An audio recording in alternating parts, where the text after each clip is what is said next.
Assalamualaikum warahmatullahi wabarakatuh. Bismillahirrahmanirrahim. Alhamdulillahirabbil alamin wassalatu wassalamu ala sayyidina Muhammadin wa ala alihi washabihi ajmain.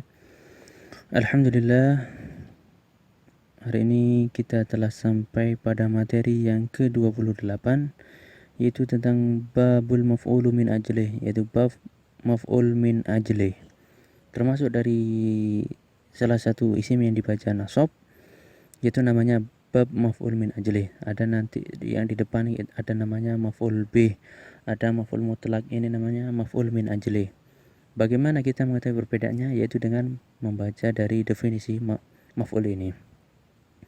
Apa definisi dari maf'ul ini? Yaitu adalah isim yang dibaca nasab yang disebutkan untuk menjelaskan sebab terjadinya perilaku perbuatan atau pekerjaan dari fa'il. Ya, jadi itu pengertian atau definisi dari maf'ul min ajlih. Itu isim, tentu maf'ul ini berasal dari isim, kemudian isim ini dibaca nasab, yang mana isim yang dibaca nasab ini disebutkan atau didatangkan untuk menjelaskan sebab terjadinya perilaku perbuatan, sebab terjadinya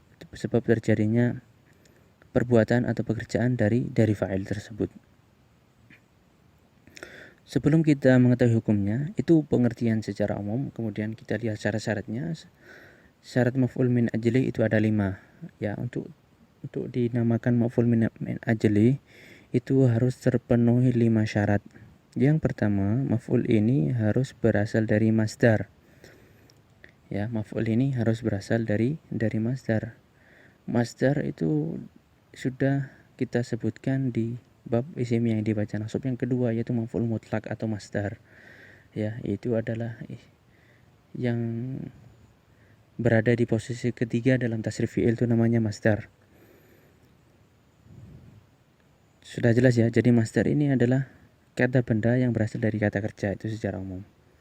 Kemudian maf'ul ini, syarat yang kedua, maf'ul ini adalah pekerjaan golongan hati.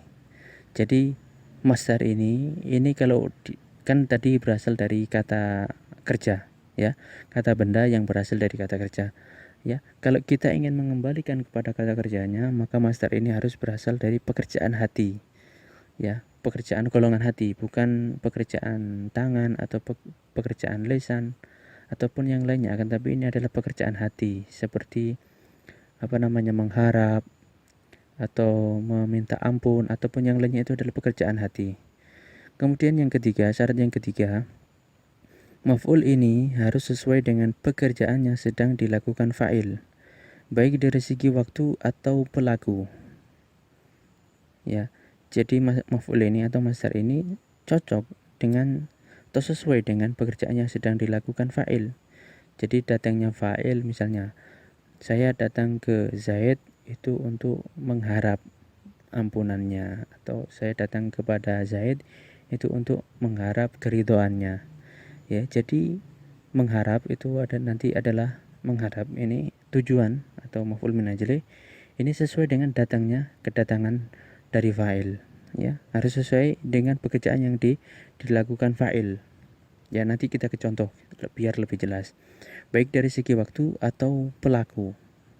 Waktunya itu sama, datangnya sekarang, ya tujuannya juga sekarang, atau datangnya tadi, ya tujuannya juga tadi. Ataupun pelakunya sama, yang datang Zaid, yang mengharap juga Zaid. Itu syarat yang ketiga. Syarat yang keempat, maf'ul ini harus sesuai dengan si pelaku pekerjaan. Ya, harus sesuai. Yang kelima, maf'ul ini memberikan pemahaman untuk menjelaskan tujuan dari pekerjaan yang dilakukan. Jadi jelas tujuannya maf'ul ini untuk menjelaskan tujuan dari pekerjaan. Ya. Kita langsung ke contohnya saja agar lebih jelas. Contohnya adalah qama Zaidun ijlalan li Amrin.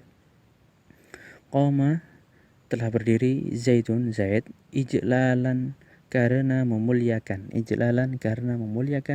li Amrin kepada Amr.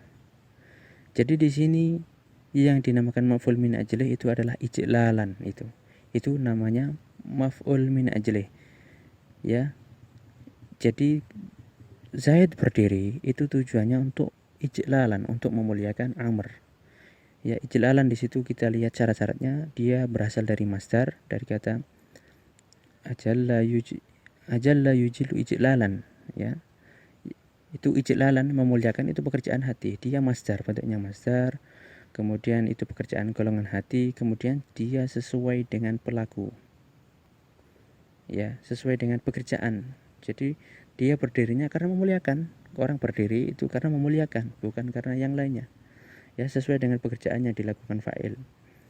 Waktunya juga sama, dia berdiri karena memuliakan di saat itu juga. Pelakunya juga sama, yang melakukan berdiri adalah Zaid, dia juga ingin melakukan memuliakan pemuliaan, ya. Kemudian maf'ul ini memberikan pemahaman bahwasanya dia tujuannya berdiri adalah untuk memuliakan Amr. Contoh yang kedua ada qasadtuka ibtigha'a ma'rufik. Qasadtuka, aku datang kepadamu ibtigha'a ma'rufik, karena mengharap kebaikanmu. Ya, jadi datangku kepadamu itu ibtigha'a ma'rufik, karena mengharapkan kebaikanmu. Ibtigha'a di situ adalah masdar, dia pekerjaan golongan hati, mengharap artinya mengharap pekerjaan golongan hati sesuai dengan si pelaku, yaitu dengan domir tu tadi, yang pelakunya saya. Dari segi pekerjaan ataupun segi pelaku itu sama, dan ibtigha'a memberikan pemahaman bahwasanya datangnya saya ke kamu itu karena mengharap kebaikanmu.